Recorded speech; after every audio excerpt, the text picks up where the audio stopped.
habits in our life, we don't even call them habits. We just call them what we do, right? So we get up in the morning, we get off the bed on the same side of the bed. We likely go into the bathroom because that's what we do first thing in the morning, and then we come back in our bedroom, we get our slippers, whatever. If you think about that, that pattern of events, those are habits. Those are all habits. So we've got a gazillion of them that we do every day.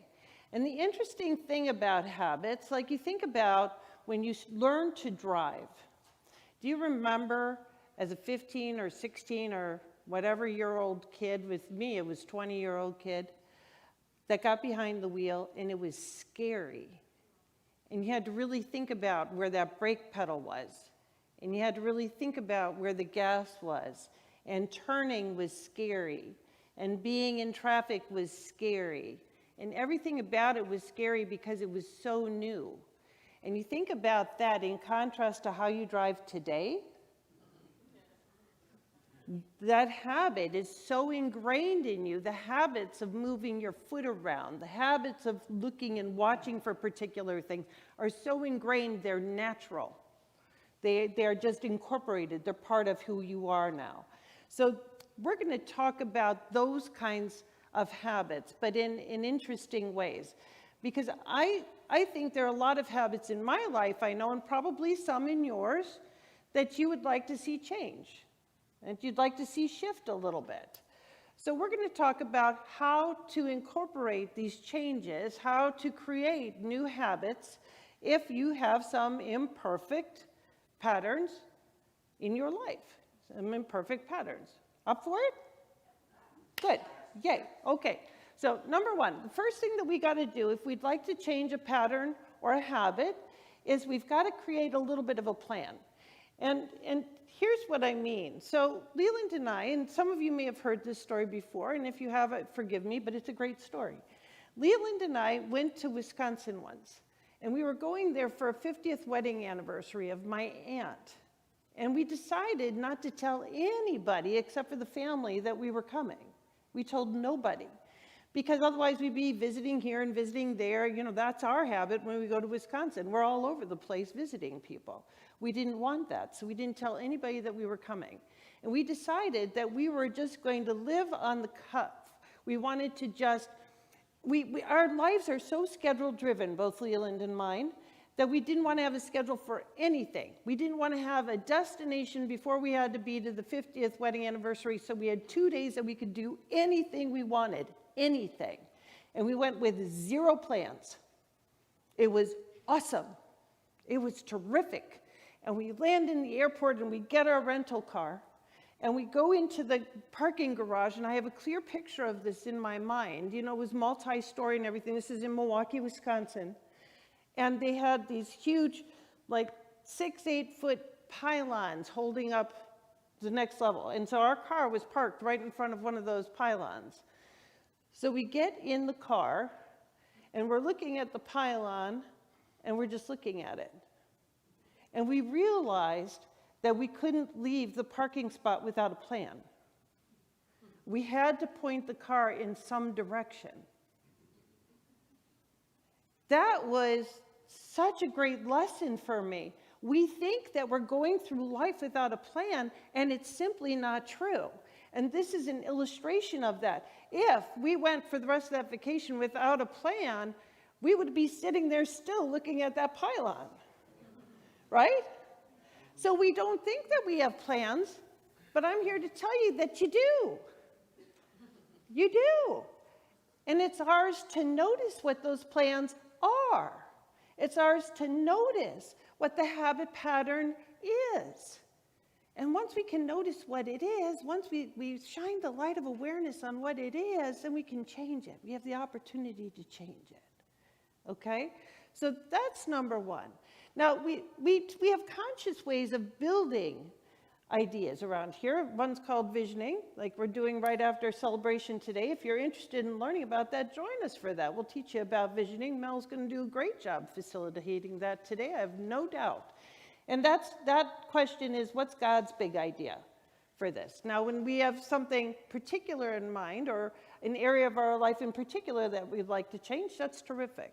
I also use Mary Morrissey visioning, which is basically, what would I love?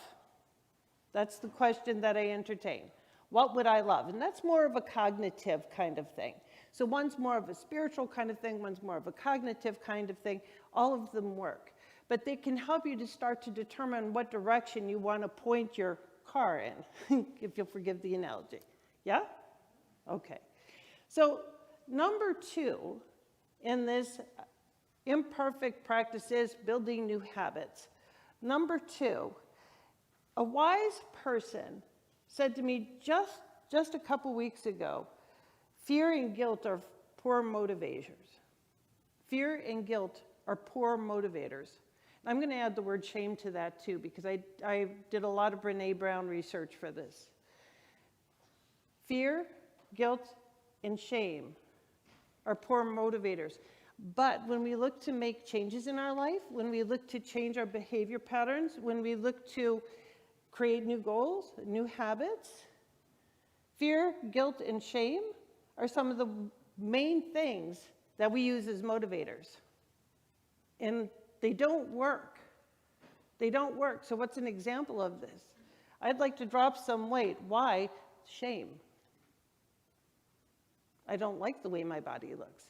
So it's not because I want a healthier lifestyle. That's a different motivator. It's not because, well, it hasn't been shining the light of awareness, you know. Now I realize it has to be something like that, because shame will not get me to do things. Are you with me? Okay. So I had an interesting thing in relationship to this happen this week. As Malika mentioned, I help with the caregiving, my mom's in nursing care now. And that's all happened very quickly. Her condition has deteriorated extremely, extremely quickly. I'd say in the past 8 weeks, huge decline in my mom. She's got late-stage Parkinson's and dementia. And for any of you that have had a parent or a loved one with anything like that, it's very tough to go through and watch the person that you love disappear. And so I was talking to a friend about seeing my mom and how I dread it. And that's a very emotional thing for me. Once I see mom, I just feel horrible. And I've gotten in the practice of letting the emotions out, which I think is good. And she said, what does that look like? I said, I cry a lot. Identify how I'm feeling. I'm feeling angry, I'm feeling hurt, I'm feeling whatever. Feel the feeling, cry it out, and let the emotion out, because I think that's really important. I don't want that in my body. And she said, well, that's interesting. And she kind of noticed, she said, you said when you went to see your mom, she was there and present for about 10, 15 minutes, and you had a really good conversation, because my mom's in and out. And I call the rest of my mom Parkinson's or dementia. So I see Mary a lot, but usually for little snippets. And I said, yeah, we had a great conversation. We were talking about recipes, and we were talking about this, and we were talking about that. And I could feel my whole beingness, lighten up from that. And she said, so I have a question for you. She said, we get to choose the lens through which we have an experience. We get to choose that lens. Why are you choosing the grief lens instead of the other lens? Why, when you get to your car, are you focusing on mom being checked out? When you know that it's the disease, when you know that it's all these things, why is your focus there instead of the 10 minutes that you had with your real mom? Ouch. I teach this stuff. Doggone it.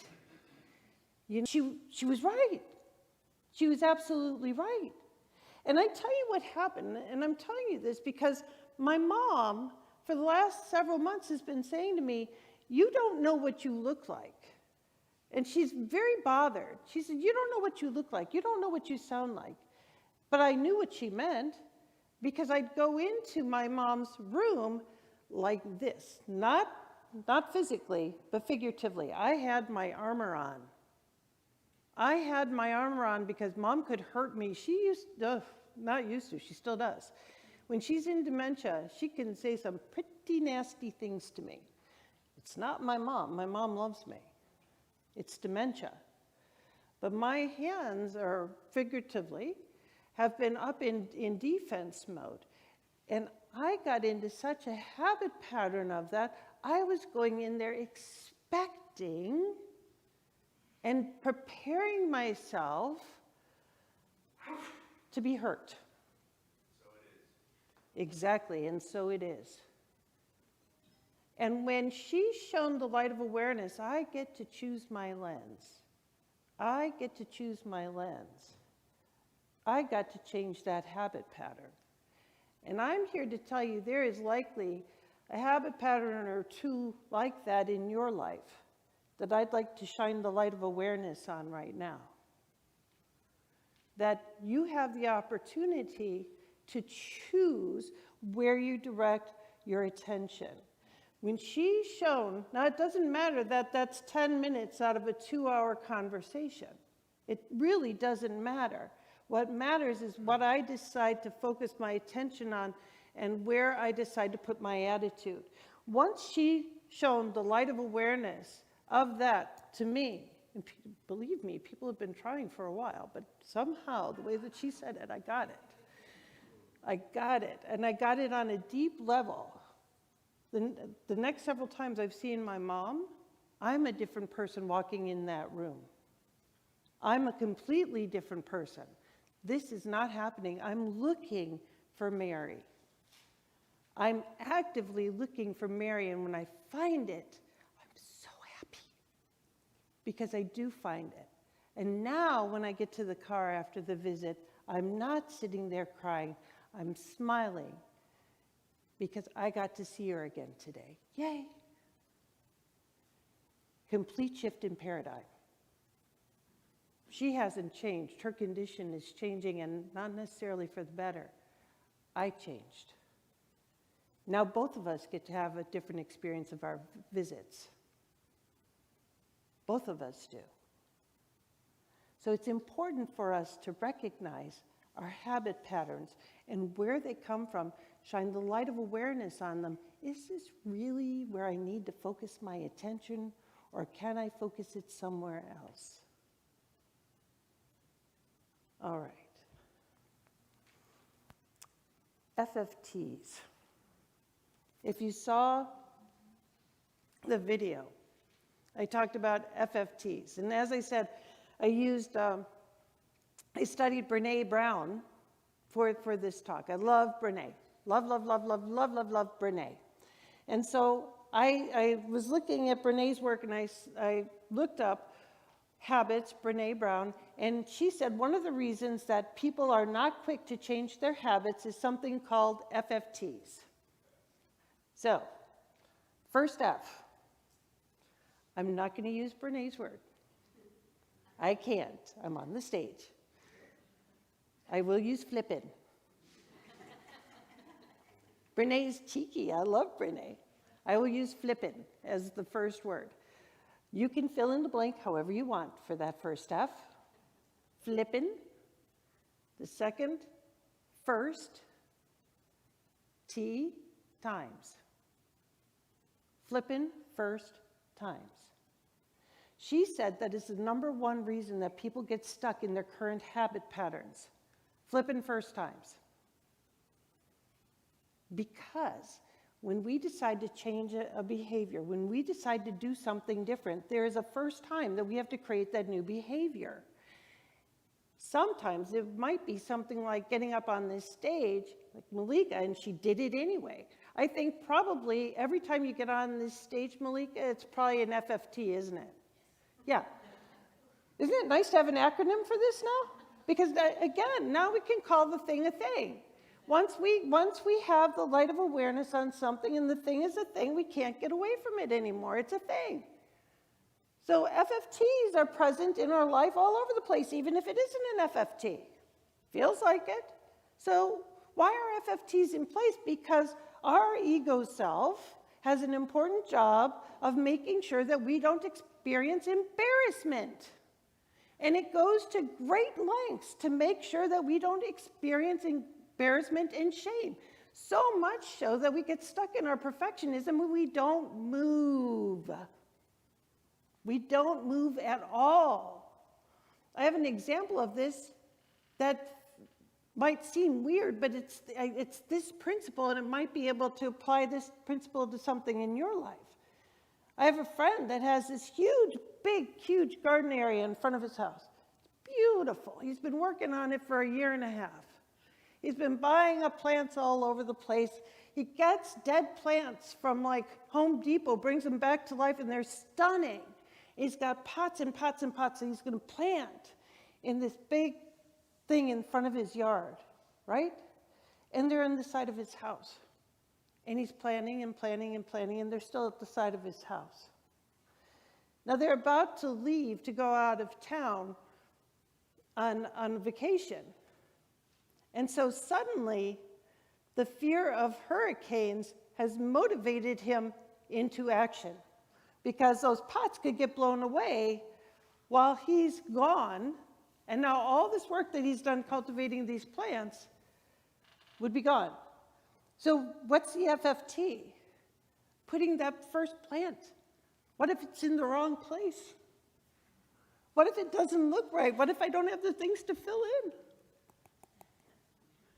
So, and the plants over here need to be transplanted. And he knows it, and he's a gardener, and he's a great gardener. This is not about being bad at what it's not about something necessarily being brand new, but the experience of this something might be brand new, and it's an FFT right there. And we get stuck in our perfectionism. And then a storm can come up and motivate us into action. And it doesn't have to be a hurricane. That storm could look like a change in job. That storm could look like a change in your own physical condition. That storm can look like a lot of ways, but that can be a great motivator. But what if we shine the light of awareness on, then go, oh, it's an FFT. Silly me. Let me get out of my own way. Let me not try to be perfect. Let me just get it done. Now he's got a bunch of plants in there, and they're stunning. And it's motivated him into more action. So once we can get past that FFT, it's amazing what you can do. It's amazing. So again, FFTs, something to be aware of. Okay? They can keep us stuck where we are. So the third thing that I want to talk about is how then do we cultivate these habits? So we've talked about we need to kind of know where we're going. And then we've talked about things that can get in our way, and that shame-based planning does not work, and fear-based does not work. None of that works, so what does? What does? So then I went to an interview with Brené Brown and a guy named James Clear. Ever heard of him? James Clear did a book called Atomic Habits. Atomic Habits. And so Brené and James were talking, and it was the most interesting interview. I highly recommend it. You can find it online if you're interested. It's terrific. But James, he said a couple of interesting things. Like one of the quotes that I wrote down in my notes here was, knock, knock, who's there? Oh, it's the consequences of my past decisions. Oh, hello, you know. We see them every day. Knock, knock, who's there? The consequences. So if we want to change those consequences, of course, we have to change our behavior patterns. And patterns can start out very, very small and grow. So this is what James talks about. Changing your habits in very, very small ways that can grow. And that's the way to approach this, and that's the way to do it. So I have a note here that I said, bring it back to the car analogy, because we're always in the driver's seat. That's the car analogy. So as we learned in the car, and first everything was so serious and everything was so hard, and we had to be very, very deliberate, it became automatic, and we didn't even know it, yes? And we were in the driver's seat, and it's that way with everything. It's that way with everything. I'm going to read you a quote by James Clear. It goes like this: your habits can either build you up or cut you down. And I think that's a strong reason, a good argument for why you want to understand what they are and how they work and how to design them so that you can be the architect of your habits and not the victim of them. Isn't that powerful? So that you can be the architect of your habits and not the victim of them. I was the victim of my habits with my mom. I've architected a new way of being with her. And we can do the same in any way, any place in our life. So a lot of people would say, fake it till you make it. And in fact, what James Clear says is instead of saying, I want to lose 40 pounds, maybe say, what would somebody with healthy eating patterns do in this situation? And do that. He said, get the shame kind of based things out of there and replace them with where you want to go. So now you see how these three things tie together, yes? We have to have a vision of what we want to go to or how we want to be, so that now we can say, well, a person that's successful in that way, what would they do now? What would they do here? If I want to be the boss that compliments my employees on a regular basis, what does that kind of boss look like? What do they wear? How do they interact with the world? And in every single situation, we can refer back to that question. And it's a different question than what do I have to eat today? It's a very different question. And he indicates that then we have one little thing, and he says just one little thing. Make one decision a day. And that's like casting a vote. Every time you make a decision that's based on where you want to go, the person that you want to be, that's casting a vote. So it doesn't necessarily have to be every day.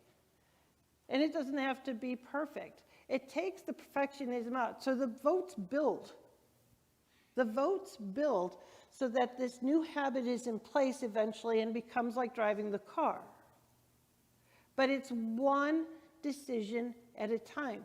So if you can have a goal of doing one thing in service of how would it be to be in this person today, one of those a day. And if you miss, don't worry about it.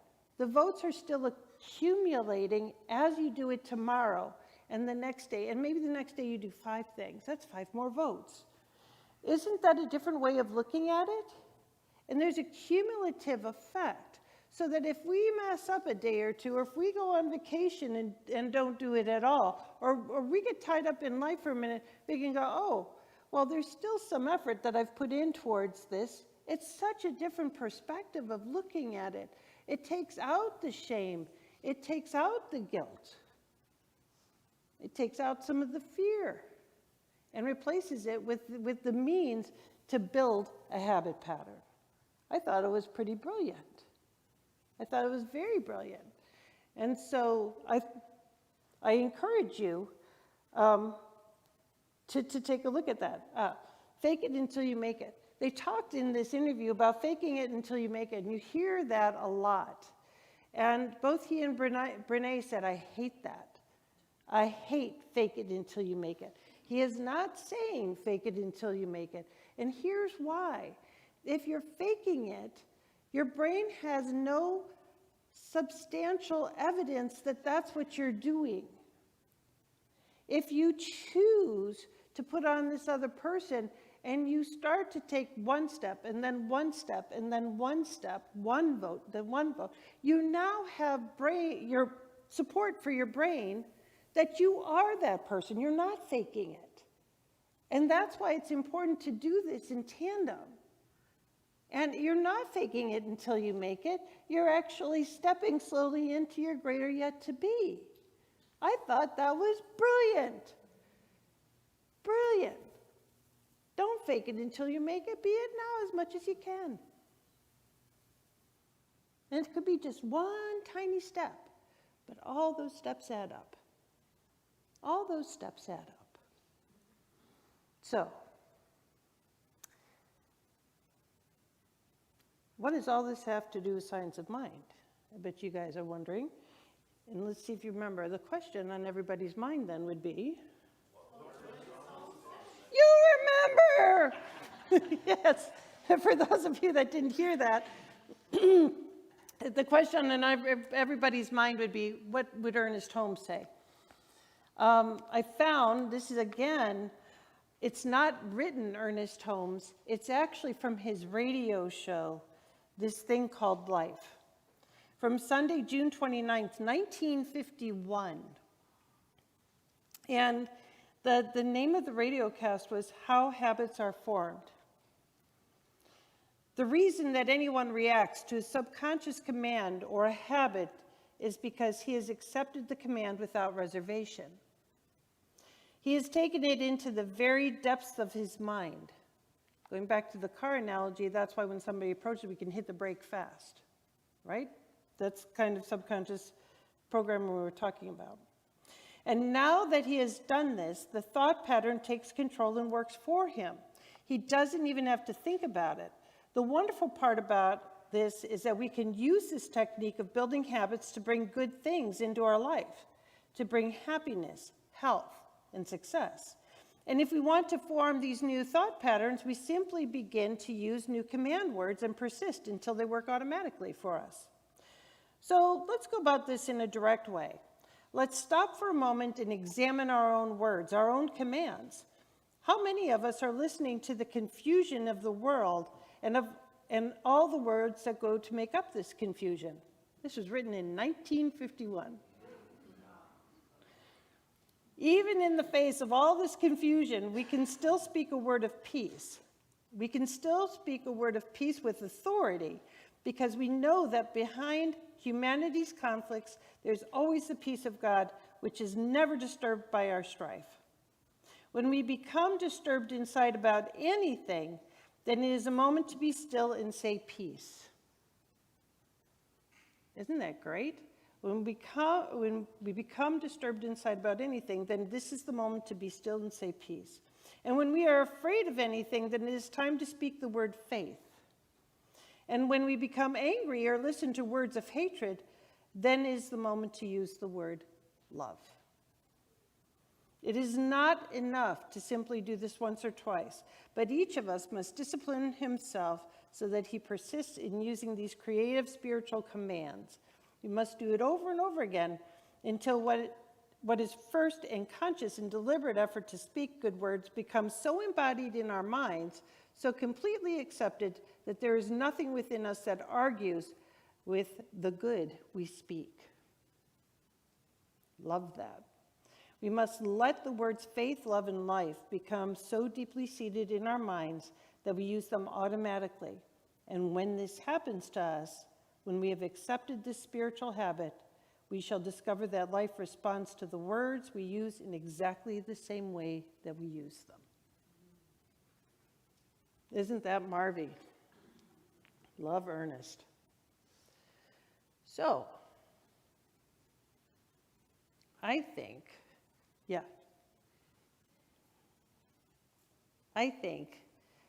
that imperfect habits is just a means to point out areas of our life where maybe we're feeling a little bit of longing, maybe a little bit of discontent, which to me is God speaking to me saying, there's something better for you here. There's something better for you here. So if I can step into that person that has that better, what does that look like? And what one step can I take today to make that so? Let's take that into prayer.